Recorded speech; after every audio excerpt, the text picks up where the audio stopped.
Okay, so we're about to dive into this really powerful analogy that could completely change the way you look at a text. It's all about shifting your perspective, from being just a casual user to becoming a master technician. So, picture this. You have two people staring at the exact same iPhone. The first person, the user, just sees a bright, working screen. Simple enough, right? But the technician? Oh, they're seeing a completely different universe. They see the semiconductor physics going on underneath, the flow of electrons, the lines of code that actually create that brightness. The phone doesn't change, but their experience of it is worlds apart. And that's the core idea we're going to unpack here. Now, this whole idea of having a deeper view gets its name from a pretty fascinating concept in physics. It's not just some random metaphor they pulled out of a hat. Right, so the name dual-caustic literally comes from optics. A dual-caustic lens is what you get when light passes through two different curved surfaces. When that happens, it creates something called a caustic. It's this hidden focal point, a kind of geometry that you can't see with the naked eye. In our analogy, a regular reading of a text is like the first curved surface. It bends light into meaning. But this new way of reading we're talking about, that's the second surface. It bends the light again, and suddenly it reveals the hidden structure, the deep geometry of the system that was invisible before. So let's take this powerful analogy, the user versus the technician, and apply it to a text that's been read for centuries, the Qur'an. And this is where it gets really interesting. The source material asks this exact question. What would happen if we stopped treating the Qur'an like just a book to be read and started treating it like a complex device, with layers of operation, just like that phone in your pocket? And wow, this slide just lays it all out. At the very top, the screen level, you've got basic recitation. Pretty much anyone can read it. Go one level deeper, to the user experience, and you get into the world of Tafsīr, scholarly debates, and narratives.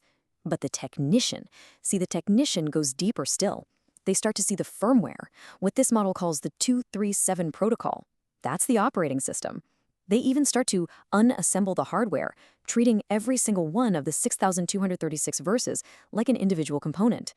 And then, finally, they get access to the backend, the cloud server, the source code itself, what this framework calls the Dual-Caustic fields. All right, so let's really dig into that firmware layer. What exactly is this operating system that, according to this model, is making the whole device run? It's called the 237 protocol. The idea here is that this is the fundamental three-part structure that's encoded deep inside the text. And it's a pattern that mirrors something universal: a beginning, a middle, and an end. Creation, a test, and then completion. And here's that flow in action. It all kicks off with 2, which stands for creation, always happening in pairs, in dualities. Then it moves to 3, the test, which is a 3-part process of interaction. And it all resolves with 7, which represents completion and the final return home. But wait, there's more. Running inside that main 237 operating system is another T process, like a rhythmic engine that's always turning, and it operates based on a very specific cycle of numbers. It all begins with the number 3. This represents the initial potential, the command that gets the whole thing started. From there, that potential moves into the number 6. This is the stage of oscillation, of transformation. This is where the work actually gets done. And finally, it all culminates in 9. This signifies the stabilized final form, the completed results of the entire process. So you have this 3-6-9 cycle, just constantly driving the system forward. So let's be super clear about this. In this framework, your position is the technician. You're not just reading the screen anymore. You are actively taking the device apart, looking at how the verses work in these 3-6-9 phases, reading the 237 firmware, and ultimately trying to access that backend server. Which brings us to the deepest layer of the whole device, the backend, the cloud server, so to speak, that's powering everything from behind the scenes.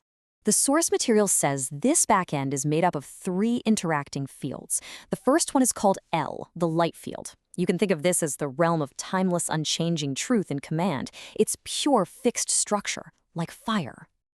And on the other side of that, you have S, the sound field.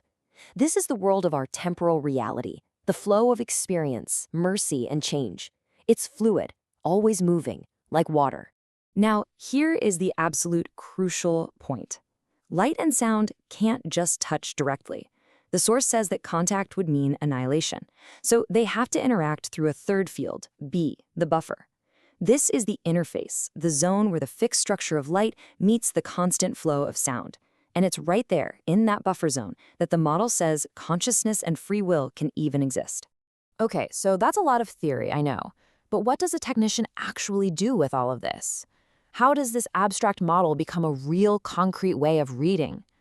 Well, this table just makes the whole analogy incredibly practical.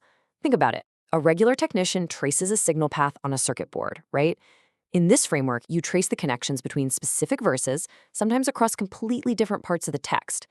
A technician measures voltage, you measure what's called decoherence time, that critical moment of choice or change. They debug a computer's kernel, you debug these key conceptual forks in the text. It literally transforms reading from something passive into a diagnostic, hands-on procedure. And the result is, well, it's profound. You stop seeing a bunch of isolated verses. You start seeing a living, functioning system. In this kind of reading, a verse about a buried infect isn't just a story. It becomes a hardware interrupt, a system-level alert.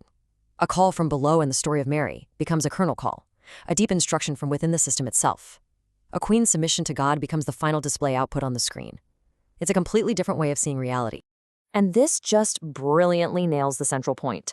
Almost everyone who engages with the text stays at the screen level, the surface meaning. But this method, this dual-caustic reading, is described as gaining root access. It's about seeing the code, the very firmware that makes the entire system actually run.